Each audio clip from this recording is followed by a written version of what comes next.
السلام علیکم پیارے بچوں، آج میں آپ کے سامنے یہ کہانیوں کا سلسلہ شروع کرنے جا رہا ہوں، اور اس سیریز میں آپ کے سامنے اردو ادب کے ممتاز اور مایہ ناز افسانہ نگاروں کے کہانی نگاروں کے کہانیوں کو جو انہوں نے خاص طور پر بچوں کے لیے لکھی ہیں پیش کروں گا۔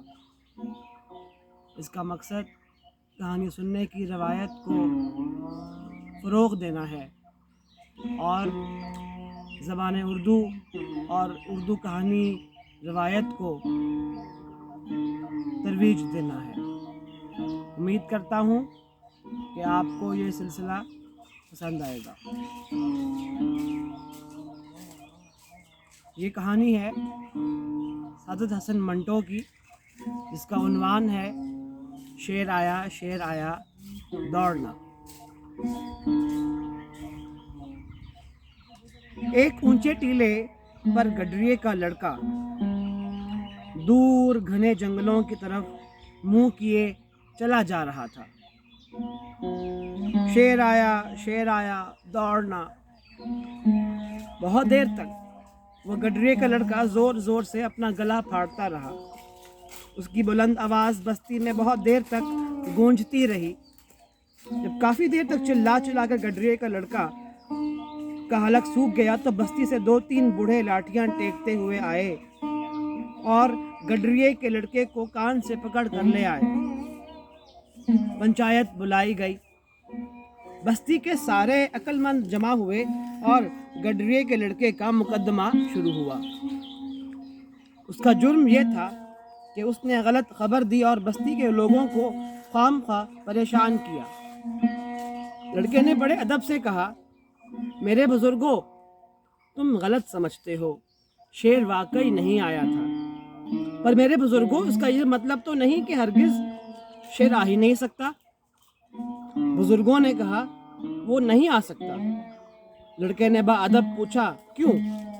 بزرگوں نے لڑکے کی طرف غور سے دیکھا اور کہا، جنگلوں کے محکمے کے بڑے افسر نے ہمیں لکھا تھا شیر بوڑھا ہو چکا ہے۔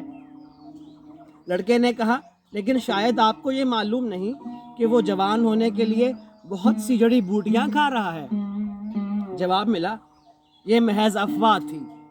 جنگلوں کے محکمے کے بڑے افسر سے ہم نے اس بارے میں پوچھا تو اس نے ہمیں یہ لکھا تھا کہ شیر نے تو اپنے رہے سے دانت بھی نکلوا دیے ہیں، کیونکہ وہ اپنی زندگی کے باقی دن خدا کی یاد میں گزارنا چاہتا ہے۔ لڑکے نے بڑے جوش کے ساتھ کہا، میرے بزرگوار، ہو سکتا ہے کہ ایسا نہ ہو۔ بزرگوں نے کہا، ہرگز نہیں، ہمیں جنگلوں کے محکمے کے بڑے افسر سے پورا بھروسہ ہے، اس لیے کہ وہ سچ بولنے کی قسم کھا چکا ہے۔ لڑکے نے پوچھا، کیا یہ قسم جھوٹی نہیں ہو سکتی؟ بزرگ تلملا اٹھے اور غصے میں چلائے، اے لڑکے، عقل کے ناخن لے، ہر چیز جھوٹی کیسے ہو سکتی ہے؟ تم خود جھوٹے ہو، مکار ہو، چال باز ہو۔ لڑکے ہولے سے مسکرایا، میرے بزرگوں، میں سب کچھ ہوں، لیکن اللہ کا شکر ہے کہ میں وہ شیر نہیں جو کسی وقت بھی یہاں آ سکتا ہے۔ جنگلوں کے محکمے کا بڑا افسر بھی نہیں ہوں جو سچ بولنے کی قسم کھا چکا ہے۔ میں پنچایت کے سفید بالوں والے بوڑھے آدمی نے لڑکے کی بات کاٹ کر کہا، تم اسی گڈریے کی اولاد ہو نا، جس کی کہانی سال ہا سال سے اسکولوں میں پڑھائی جاتی رہی ہے۔ اے لڑکے، کال کھول کر سن لے کہ تمہارا حشر بھی وہی ہوگا جو اس کا ہوا تھا۔ شیر آئے گا تو تمہاری ٹکا بوٹی اڑا دے گا۔ گڈریے کا لڑکا پھر مسکرایا، بزرگوں، میں تو اس سے لڑوں گا، مجھے تو ہر گھڑی اس کے آنے کا کھٹکا لگا رہتا ہے۔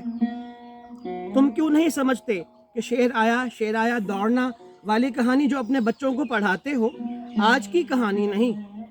آج کی کہانی میں تو شیر آیا دوڑنا کا مطلب یہ ہے کہ خبردار رہو، ہوشیار رہو، شیر آئے نہ آئے، ہو سکتا ہے کوئی گیدڑ ہی منہ اٹھائے ادھر چلا آئے، مگر اس حیوان کو بھی تو ہمیں اپنی بستی میں گھسنے سے روکنا چاہیے۔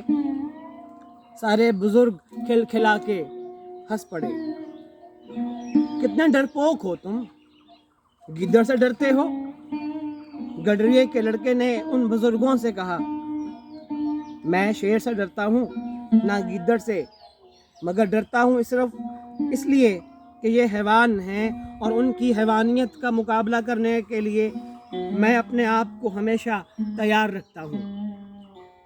میرے بزرگوں، اب زمانہ بدل چکا ہے، اپنے اسکولوں سے خدا کے لیے وہ کتاب اٹھا لو جس میں شیر آیا دوڑنا والی پرانی کہانی چھپی ہے، اس کی جگہ اب یہ نئی کہانی پڑھاؤ۔